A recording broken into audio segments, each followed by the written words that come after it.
आज सचखंड श्री हरमंदिर साहिब में श्री अकाल तख्त साहिब के जत्थेदार ज्ञानी हरप्रीत सिंह और समूह जत्थेबंदियों द्वारा नानकशाही कैलेंडर जारी किया गया। पत्रकारों से बातचीत करते हुए ज्ञानी हरप्रीत सिंह ने पंजाब विधानसभा चुनाव 2022 में श्रोमणी अकाली दल की हुई हार पर गहरी चिंता जताई। इस संबंध में उन्होंने कहा कि चुनाव में श्रोमणी अकाली दल की हार सिखों के लिए बहुत घातक है। श्रोमणी अकाली दल का खत्म होना सिख भाईचारे और देश के लिए बहुत घातक सिद्ध हो सकता है। जत्थेदार ने कहा कि इस संबंध में सभी अकाली पक्षों को श्री अकाल तख्त पर इकट्ठे होने और बैठक कर रणनीति बनाने की जरूरत है। इसी के साथ उन्होंने कहा कि अकाली दल का खत्म होना देश के लिए सही नहीं है, ये समय की जरूरत है। सिखों की पंथक पार्टी का इस तरह हारना बड़ी चिंता की बात है। मौजूदा स्थिति के लिए श्री अकाल तख्त साहिब पर लगातार फोन और ईमेल विदेशों से आ रहे हैं। अकाली दल ने देश को आजाद करवाने में अहम भूमिका अदा की है। अब समय आ गया है कि जितने भी अकाली दल के पक्ष हैं वह श्री अकाल तख्त साहिब पर बैठकर इस संबंध में विचार करें। वाहिगुरु जी का खालसा, वाहिगुरु जी की फतेह। लगातार ही देशों विदेशों तो बहुत सारे सुहृद सिख सिद्धांत, सिख फलसफे और खास तौर पर सिख राजनीति दे विच डूंगी दिलचस्पी रखने वाले और समझ रखने वाले सिखां दे फोन ईमेल्स आ रही हैं और श्रोमणी अकाली दल की स्थिति नूं लैके सारे जिहड़े सिख ने बड़े चिंतित ने। खुशी वाली गल है कि वो सिख भी चिंतित ने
टीचिਆਂ ਦੀ पूर्ति ਲਈ पैदा होया सी।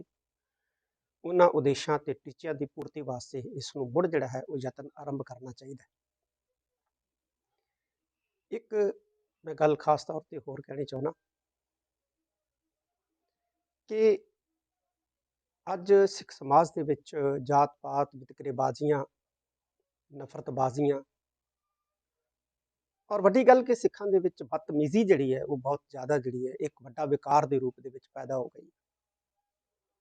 इस नूं दूर करन दे लई भी श्रोमणी अकाली दल नूं यतनशील होना चाहिए और भारत की राजनीति दे विच नहीं, मैं केवल पंजाब की राजनीति की गल करांगा कि पंजाब की राजनीति दे विच बहुत निगार आ चुके हैं। बोलबाणी शब्दावली ਨੇਤਾਵਾਂ ਦੀ ਬਹੁਤ ਹੀ ਨੀਵੇਂ ਦਰਜੇ ਦੀ ਹੋ ਚੁੱਕੀ ਹੈ।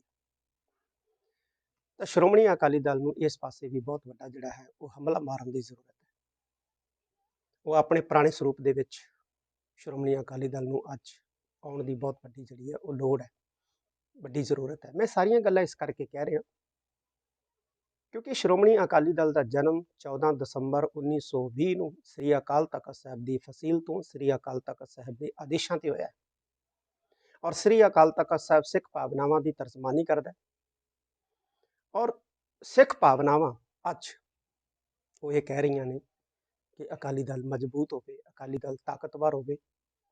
ਤਾਂ ਸਾਨੂੰ ਮੌਜੂਦਾ ਜਿਹੜੀ ਸਾਡੀ ਲੀਡਰਸ਼ਿਪ ਹੈ ਉਸ ਨੂੰ ਵੱਖ-ਵੱਖ ਧੜਿਆਂ ਦੇ ਵਿੱਚ ਵੰਡੇ ਹੋਏ ਜਿਹੜੇ ਸ਼੍ਰੋਮਣੀ ਅਕਾਲੀ ਦਲ ਦੇ ਲੀਡਰ ਨੇ ਉਹਨਾਂ ਨੂੰ ਆਪਣੀ ਈਗੋ ਤਿਆਗ ਕੇ, ਆਪਣੀ ਹਉਮੈ ਤਿਆਗ ਕੇ ਉਹ ਗੁਣ ਜਿਹੜੇ ਗੁਰਬਾਣੀ ਨੇ ਦੱਸੇ ਨੇ, ਸਬਰ, ਸੰਜਮ, ਸੰਤੋਖ ਔਰ ਸਭ ਤੋਂ ਵੱਡਾ ਤਿਆਗ, ਇਹਨਾਂ ਗੁਣਾਂ ਨੂੰ ਧਾਰਨ ਕਰਨ ਦੀ ਸਭ ਤੋਂ ਵੱਡੀ ਜ਼ਰੂਰਤ ਹੈ। ਮੈਂ ਵਾਹਿਗੁਰੂ ਅੱਗੇ ਅਰਦਾਸ ਕਰਦਾ ਕਿ ਉਹ ਸਮੂਹ ਸਿੱਖਾਂ ਨੂੰ ਤਾਕਤ ਬਖਸ਼ਣ, ਹਿੰਮਤ ਬਖਸ਼ਣ, ਤਾਂ ਕਿ ਸਿੱਖ ਜਿਹੜੇ ਨੇ ਇਕਜੁੱਟ ਹੋ ਕੇ ਸ੍ਰੀ ਅਕਾਲ ਤਖਤ ਸਾਹਿਬ ਦੀ ਅਗਵਾਈ ਦੇ ਵਿੱਚ ਤੁਰਨ ਤੇ ਆਪਣੇ ਟੀਚਿਆਂ ਦੀ ਪੂਰਤੀ ਵੱਲ ਜਿਹੜਾ ਹੈ ਉਹ ਵਧਣ ਤੇ ਆਪਣੇ ਟੀਚਿਆਂ ਦੇ ਵਿੱਚ, ਆਪਣੇ ਉਦੇਸ਼ਾਂ ਦੇ ਵਿੱਚ ਕਾਮਯਾਬ ਹੋਣ। ਇਹ ਮੇਰੀ ਅਕਾਲ ਪੁਰਖ ਵਾਹਿਗੁਰੂ ਅੱਗੇ ਅਰਦਾਸ ਹੈ। ਮੈਂ ਇੱਕ ਵਾਰੀ ਫਿਰ ਅਪੀਲ ਕਰਦਾ ਸਾਰੇ ਸ਼੍ਰੋਮਣੀ ਅਕਾਲੀ ਦਲ ਦੇ ਜਿੰਨੇ ਵੀ ਧੜੇ ਨੇ ਉਹਨਾਂ ਨੂੰ ਕਿ ਸ੍ਰੀ ਅਕਾਲ ਤਖਤ ਸਾਹਿਬ ਤੇ ਆਓ, ਬੈਠੋ। ਸ੍ਰੀ ਅਕਾਲ ਤਖਤ ਸਾਹਿਬ ਤੁਹਾਡਾ ਹੈ। ਸ੍ਰੀ ਅਕਾਲ ਤਖਤ ਸਾਹਿਬ ਵੱਲ ਮੁੱਖ ਕਰੋ। ਸ੍ਰੀ ਅਕਾਲ ਤਖਤ ਸਾਹਿਬ ਤੁਹਾਡੀ ਤਾਕਤ ਬਣੇਗਾ ਔਰ ਤੁਸੀਂ ਤਾਕਤਵਰ ਹੋਵੋਗੇ। ਵਾਹਿਗੁਰੂ ਜੀ ਕਾ ਖਾਲਸਾ, ਵਾਹਿਗੁਰੂ ਜੀ ਕੀ ਫਤਿਹ।